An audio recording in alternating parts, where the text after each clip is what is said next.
good evening. This video is going to be strung together from events working on this character over the past 2 weeks. The Switch is almost right at 2 weeks old now. And I leveled 2 characters before this one here in the Harbinger League, and I basically funneled and invested everything I had into just blasting and just building this character, getting everything ready for endgame and bosses and awesome shit. So, first, let's go to the videos segment here about getting my sword ready for the sockets. Been doing a lot of work, a lot of saving, and I got lucky with finding a couple exalted, which I've traded for some jeweler's orbs. And I already have a 6-socket Queen's Escape, which is pretty high rolled, but this one is almost perfect, and this is going to be my first attempt at doing a technique for rolling off colors, because the issue comes into play when we're dealing with a summoned skeleton, because I need to roll 4 blue and 2 green, and it's a red and green item. So getting 4 blue and 2 green by itself is, I don't even know the odds, but I could put easily thousands of chromatics in it and never see it or come close and be 1 color off. So I invested in some jewelers to try and see if I can make this work. So let's see if I can do this based on method that they taught. So I need 4 blues and 2 greens. So we're gonna get the blues first, because the greens should be easier by comparison. It'll be a 50-50 instead of a ridiculous bit. So we need... Oh, here we go.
Okay, so we got some more jewelers for one more shot.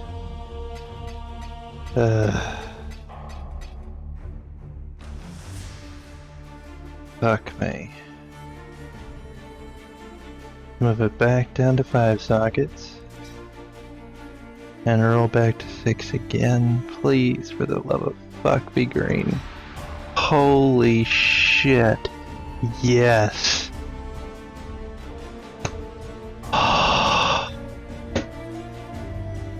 Okay.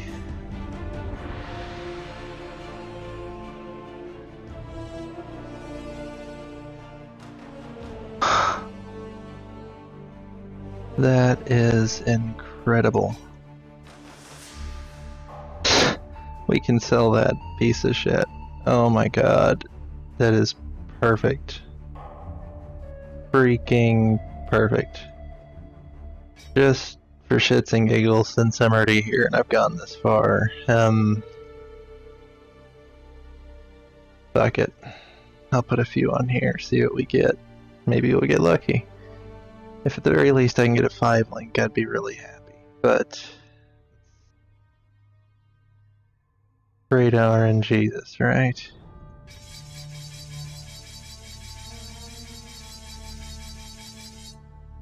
Oh, I should have done that first, but nah. Okay.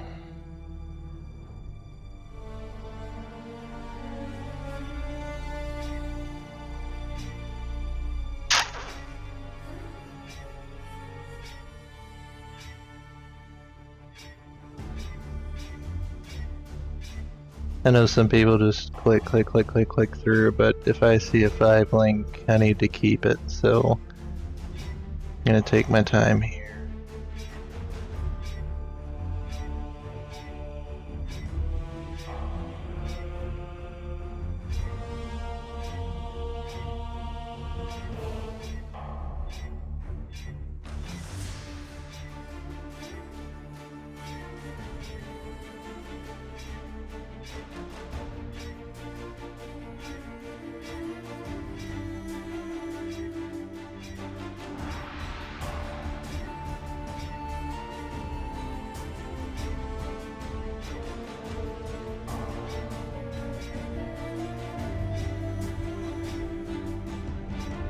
Nope.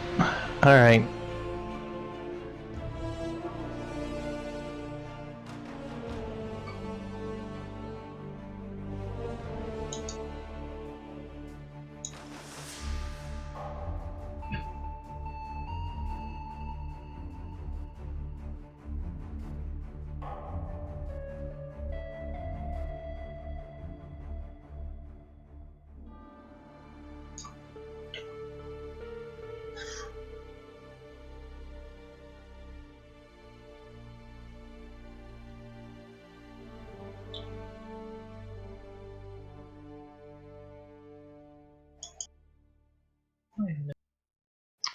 That's right.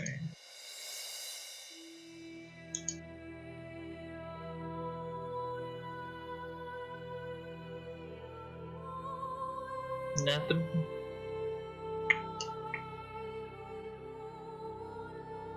Got what?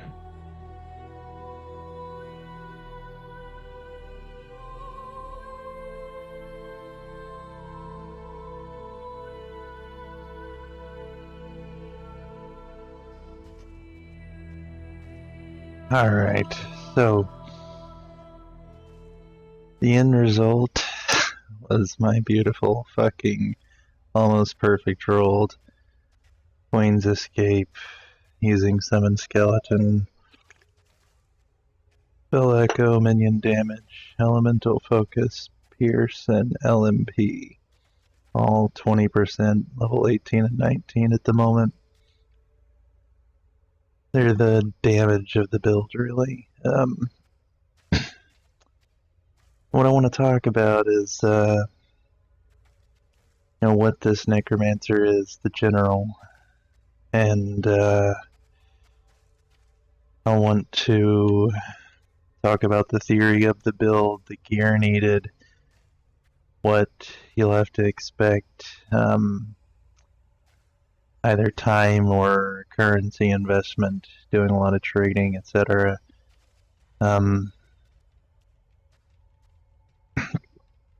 This would be a highly, considerably high investment for a solo self-found build. Essentially what it's doing is, let's go over here to Path of Builder. I'll preface this by saying I did a similar video on my Twitch channel for an introductory video over there, but I wanted to kind of re-record that because I've made some pretty significant changes since then. The tree is still, pretty much the same, just gear-wise and gem-wise. I've made some changes that I think are much better in terms of survivability. Again, this build was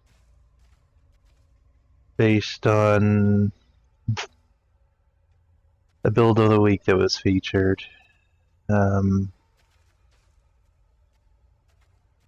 Recently for the 7 Necromancer. And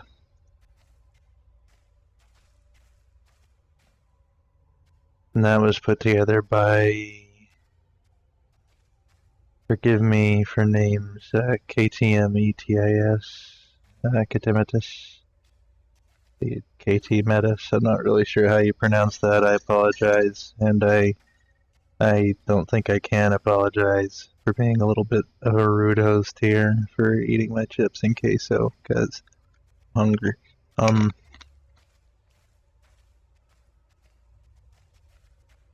So,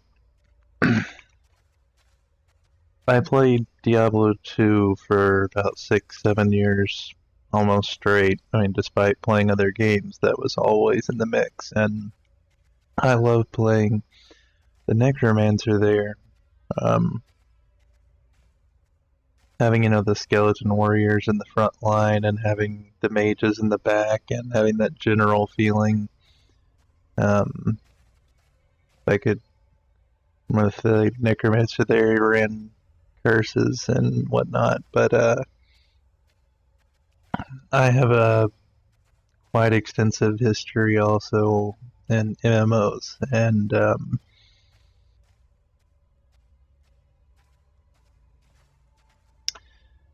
while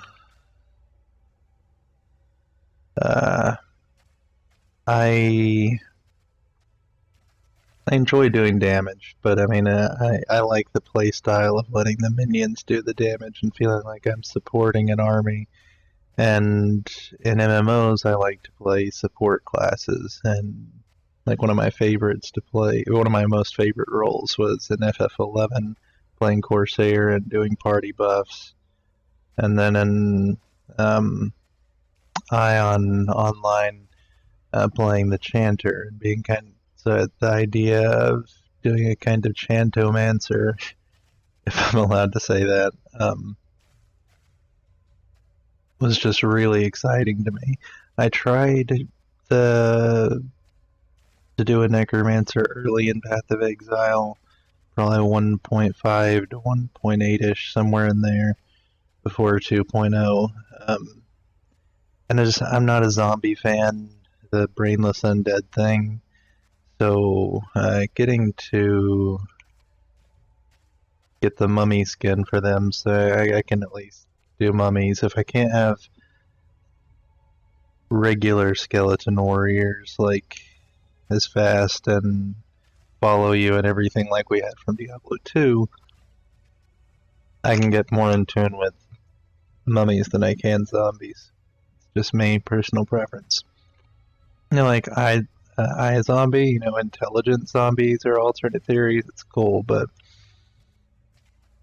I don't know, the whole brainless dead is almost as uninteresting to me as sparkly vampires. So, you use Animate Guardian with minion life, fortify, and raise zombie, and they're your tanks. So the Animate Guardian and 9 zombies provide your front wall, and then you use the mages to be your back, and they just slay everything. Absolutely decimate in a 6 link. But the beautiful thing about this build is the body piece. Its attributes augment the gems that are socketed in the item. So they don't need to be linked. So if you can just get a 5 link weapon and get the body and just roll for 6 sockets, it's so much cheaper because you have an effective 6 link and a 5 link going into entry to endgame. So I mean, you can get the Dead Reckoning jewels going by level 15 to 17 and have your first few mages. And then it just gets stronger and stronger the more investment you put into it. Having the 20% quality jewels, though, is so important. Because they have such amazing effects. That is one con of the build in terms of if you want to be really, really strong at end game fights and high tier maps, like you can see just from the raid zombie. 20% increase movement speed and maximum life to all minions for having the 20%. And the skeleton's just a general global 20% increased minion damage. So I mean, having the 20% is really, really important to getting into the tier 10 plus mapping and thinking about being able to do things like Utziri and the Guardians and Shaper. It's just going to be required. You might be able to sneak by without it if you're just really skilled, but you're going to have a harder time and slower speeds as well. So the tree, it has focus on life and using and building life and using armor and a little bit of energy shield on the gear. You don't need too much of a focus on it at all.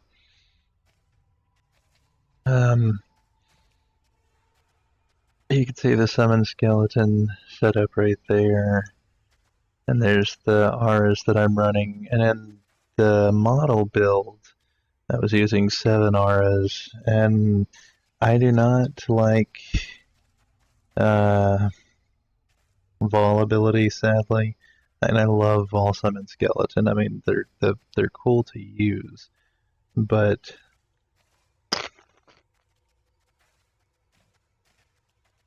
I'm not making a character to just clear maps. I'm trying to think of killing bosses and being super survivable and very flexible for defense. So I dropped one of the extra damage auras from that model build and put it into Arctic armor. Excuse me, sorry. Queso and chips was probably a terrible idea because it's getting stuck in my teeth and driving me crazy. But with our Ascendancy, our offering skills affect us too, so that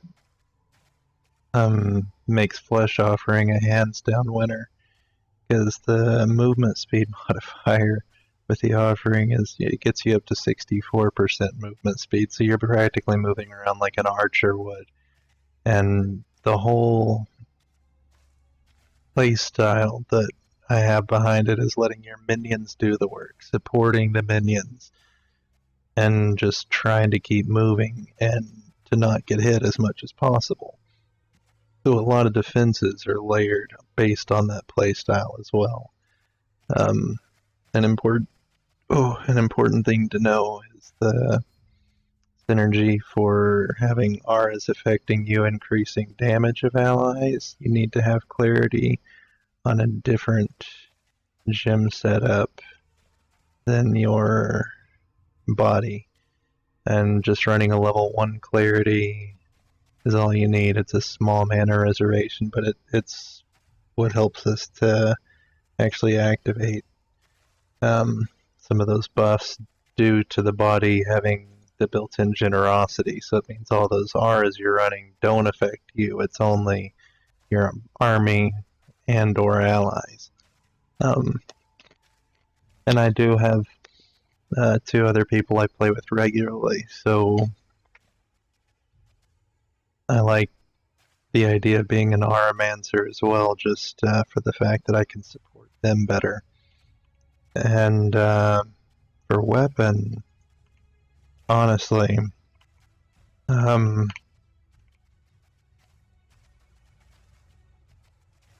until level 83, this is what I used, was the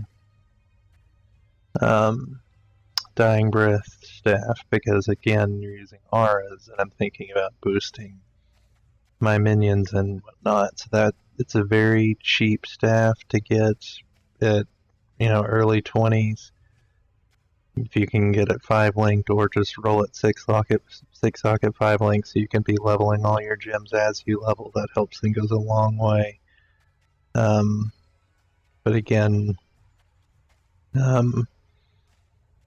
you need to have at least 5 socket by level 70 to really have, and I'd say by 50 or 60 if you can afford it, because once you get them attached to Pierce, it just gets crazy. Absolutely crazy and fun.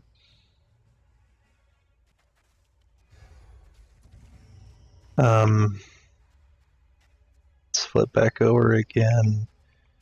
So I was also making one change due to I had a cast 1 damage taken 20 with a Molten Shell 20. So if I took a big hit, I would get that to activate and help keep me up. And when I did that at the time, I was using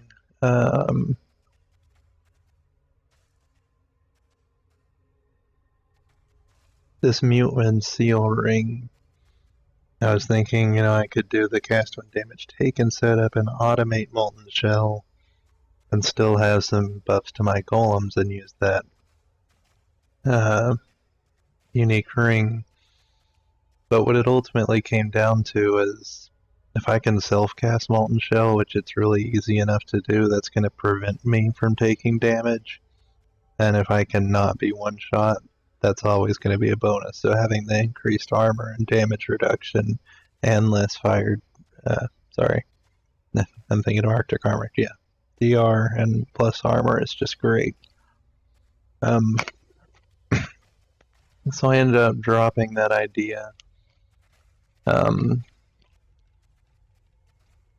I put some basic, some gear on here, but I'm going to import the gear from my character, because my character is even, I've found and done better trading, especially to get some amazing pieces. I mean, I have 52% chaos resist passive, and I play with a Scion friend of mine who's got the Necromancer Ascendancy, to get the bonus out to like 72 chaos resist when we play together. It's wonderful. But I got a couple really good chaos resistance rolls, and I've also gotten a lot of increased rarity that I didn't expect to get. So it's made things very interesting. And I've scaled in power very, very easily, which is obviously great. You want to scale as quick as possible, especially just so you can do higher tiers and get better XP and better drops. And if you're running a shop, more money. It all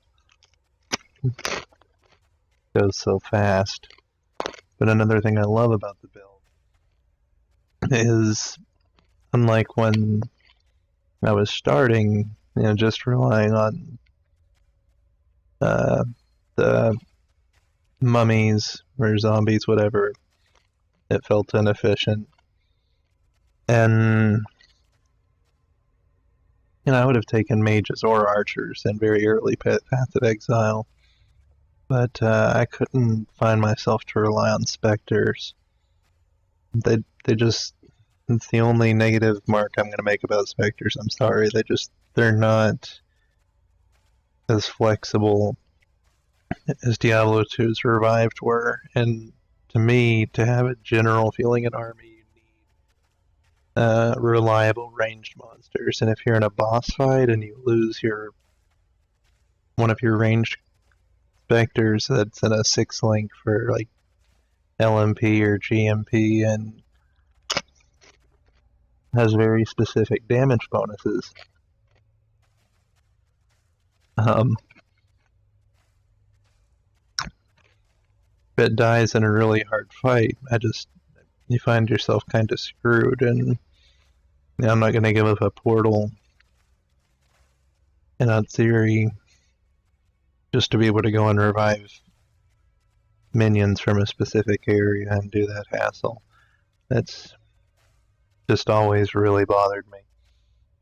So I couldn't get into it when it launched, but being able to play with mages this way, it just makes the Necromancer so much faster, and you don't have to worry about convocation and worrying about getting it slotted, because where you cast your mages is where you need your minions to be. So your melees will catch up, and they're going to protect you, and having the self-cast Molten Shell gives an increased layer of survivability, which is just great.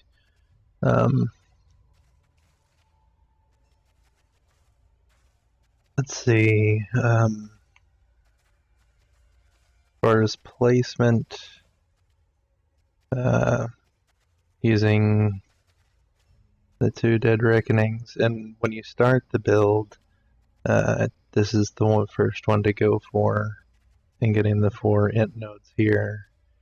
And that ends up being around 15 to 20, just depending on how you push to get to this area.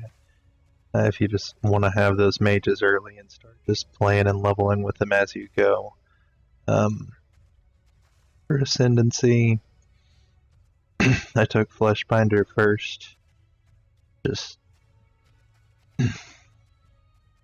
increase physical reduction per zombie another 9% once your build is set up at minimum, unless you go for increased. It's wonderful. Number 2, I went for Commander of Darkness. And 3, the 3rd lab, I went for Mistress of Sacrifice, and I was saving Spirit Eater for the final 4th lab.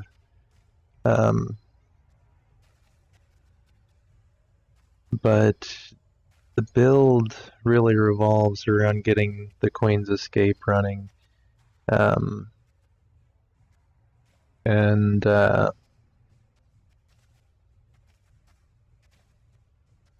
countering the decreased duration that you get from the 2 dust jewels, because you want to run multiples of those. And the original set build that it was modeled after was using, I believe, 5. I'm only running 4, because, no offense to the build's creator, but they went for this jewel socket down here, which just felt like really wasted points. And again, it's just personal opinion, but I went for a little bit more HP, a little bit more tankiness. I went for the Arctic armor over another damage aura, and I still roll over everything up to tier 10 so far.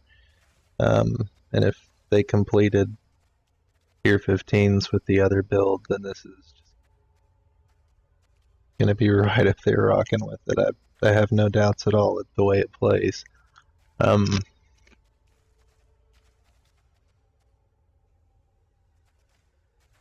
But I've gotten lucky with gear in game to get a lot of great chaos resist and rarity up, and I got an upgrade for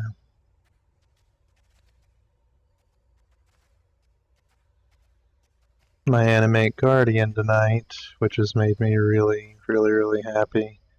I got the Kingmaker Great Axe. That picture here, why not? There we go. This is the ultimate weapon. I agreed with the build creator completely on it. Before, I was using the Chernobog shield, which gave the minion a 20 to 25% chance, I don't recall, of on hit to a non-cursed enemy to inflict it with Enfeeble, which I thought was wonderful because you're running auras and not curses, so you're not cursing the enemy. So when you're playing by yourself and your guardian's hitting the boss, you're getting chances to have Enfeeble in as well, which keeps you alive, and your minions too. I very rarely even lose a zombie. If I lose a couple zombies, it's because it's a really, really screwed up fight, and I have not lost the Guardian once. I started out with rares, and I just continually kept upgrading them as I went along.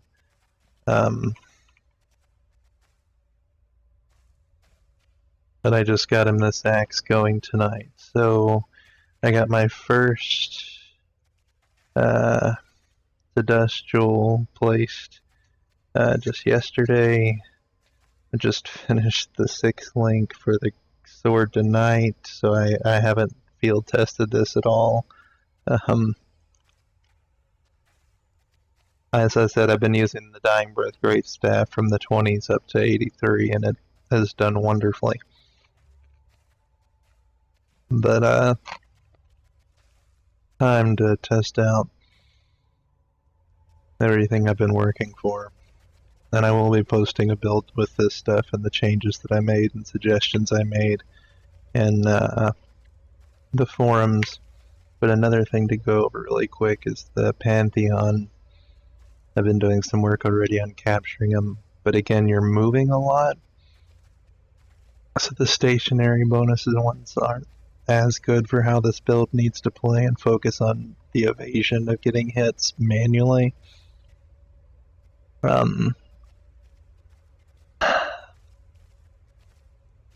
But things like taking less damage from area hits is huge.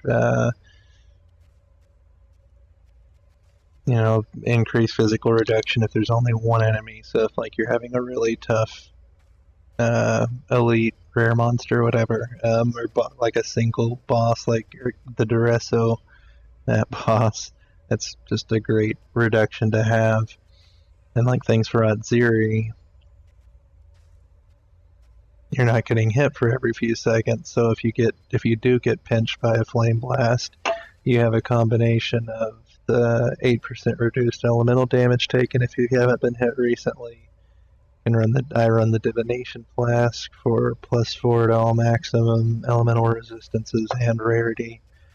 And I usually pop that right before boss or rare mob deaths just to get the maximum yield, or I'll let myself get a little bit damage down to 70 or 80% tops, and summon the skeleton when a huge field of mobs is there, and I'll just pop the div and my shield and just sit there and wait. And they just slay the field, and the rate of healing and the amount healed is so low that it just creeps up and you get that rarity bonus. It's wonderful. But then the Soul of Rizlatha, again, with the idea of the mages are your primary source of damage. So if you're in a hard boss fight like a theory, you're probably going to want to de-summon your guardian so you don't lose them. And the gear that's attached to that minion that sucks, especially if you get to a point like I did and you invest in quite a few chaos and a nice item for him. He's using all uniques at this point, but using Ambu's Charge and the Learcast Festival Mask, and now the Kingmaker Great Axe. I forget the boots. I actually think he might still just be using rare boots. I might need to upgrade those. But the point is, you're going to de-summon him like an Otsiri most likely. But you're going to have the 8% reduced elemental damage. You're going to be really fast, moving around a lot. Dodging and with Flame Dash is going to be super easy.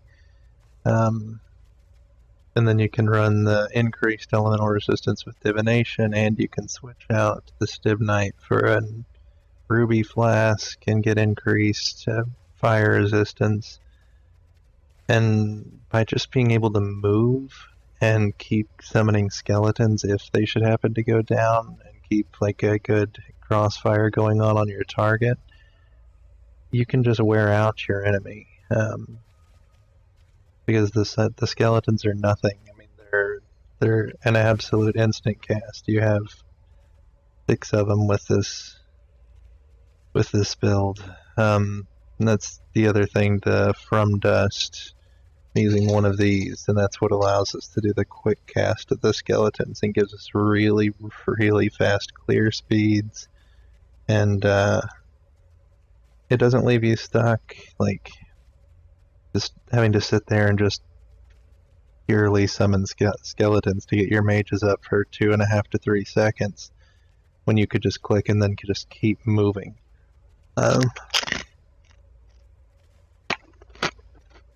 So again, if that wasn't becoming clear enough already, the idea is to keep moving.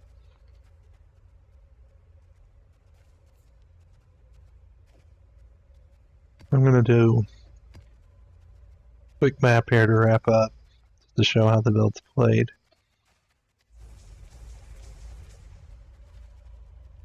Again, I keep Purity of Fire on by default, but it's ready to switch at a moment's notice.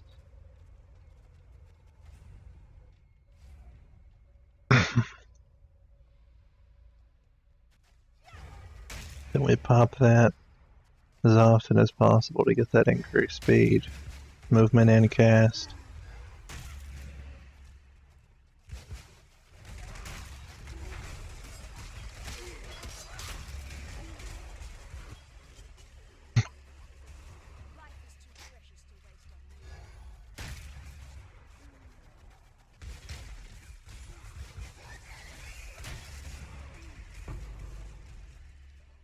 We'll just keep up Molten Shell occasionally to keep us protected, and just let them do the work. Support your army. The general. Lead them into battle. Watch them sacrifice themselves to your greater cause.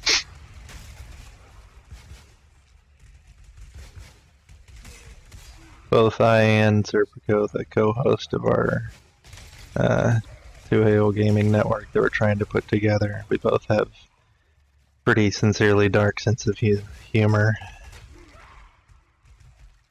If you don't like stuff in the realm of South Park or Rick and Morty and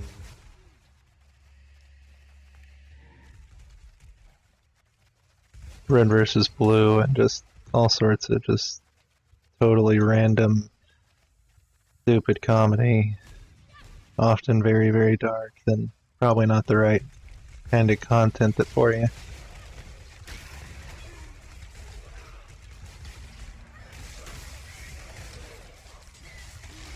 Because we are just verbally abusive to each other and dark, and we both know it's in good fun, so it would probably sound pretty fucked up from an outside perspective trying to listen to our stupid shit, but we think it's funny enough that we're going to try to do something with it.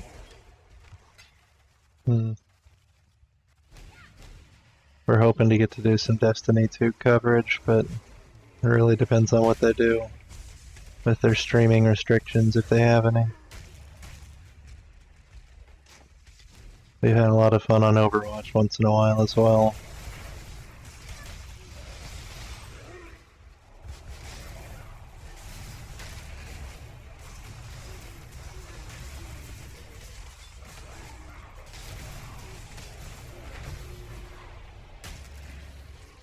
Then you just let them do the work.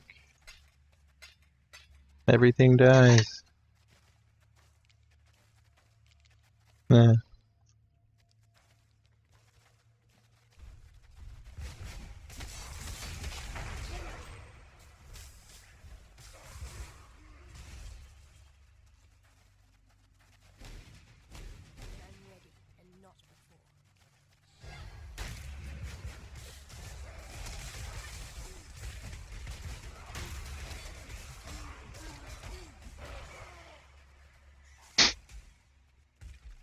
Fucking love this build.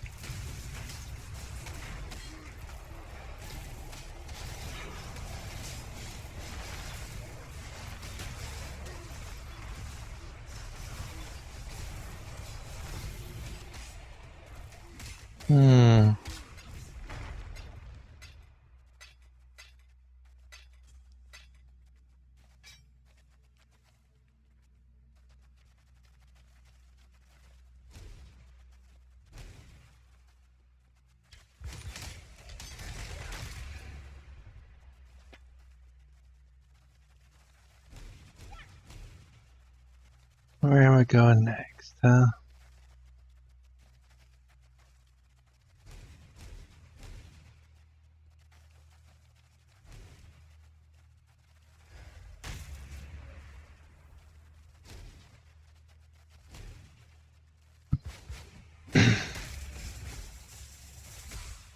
I'll figure out who's the fucking guy. You just gotta keep the train moving.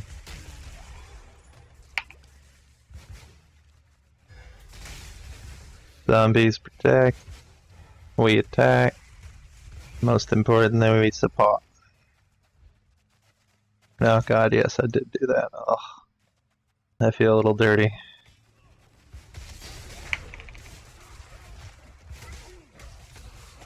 Get a good crossfire going. Get up your molten shell.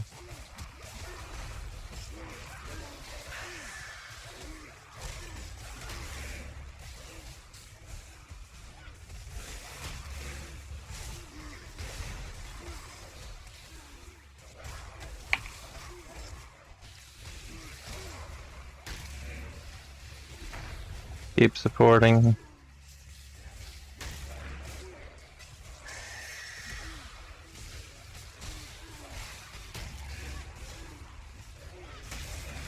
Keep that div up close to this. Boom.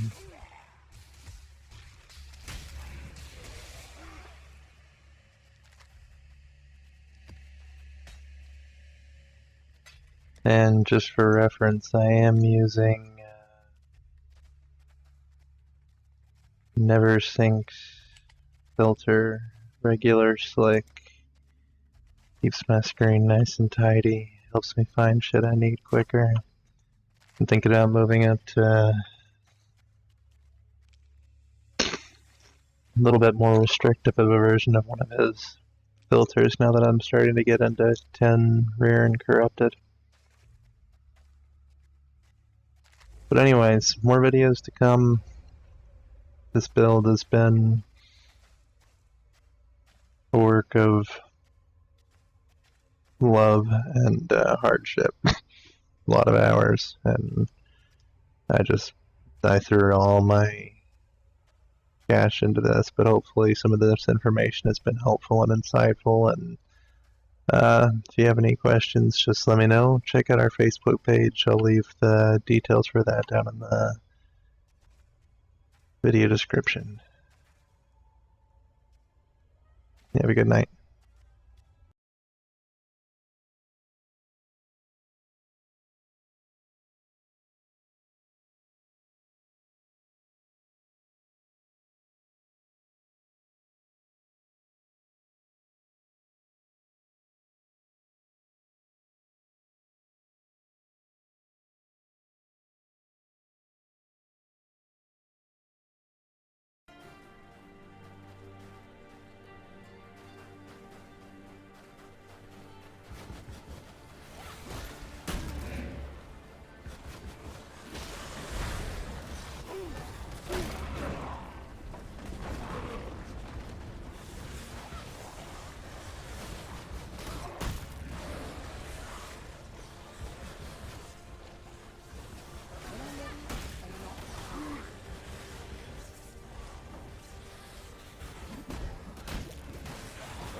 interpretation.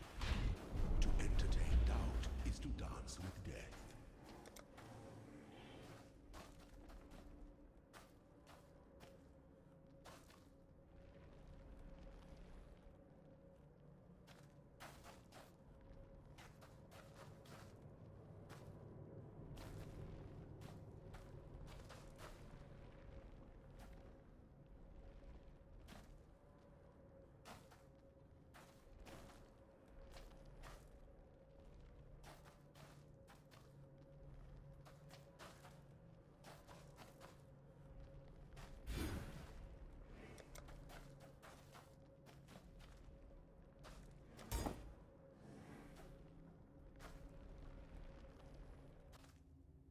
Slowness lends strength to those enemies.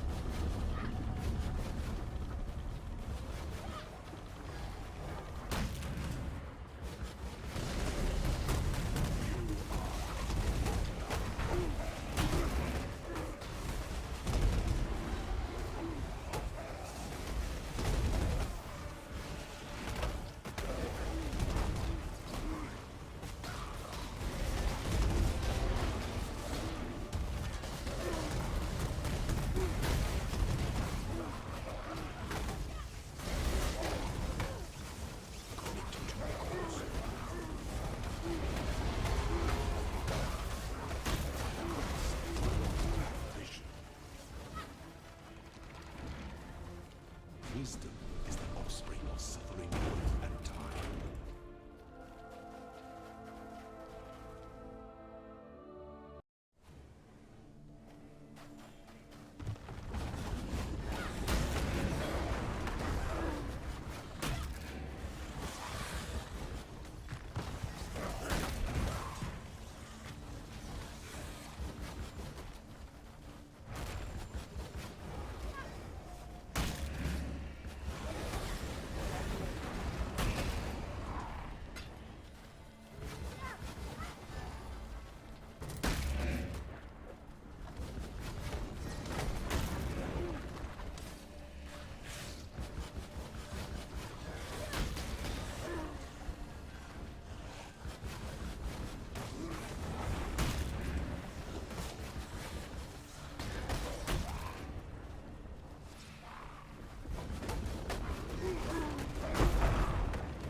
aspirant can afford to be promising.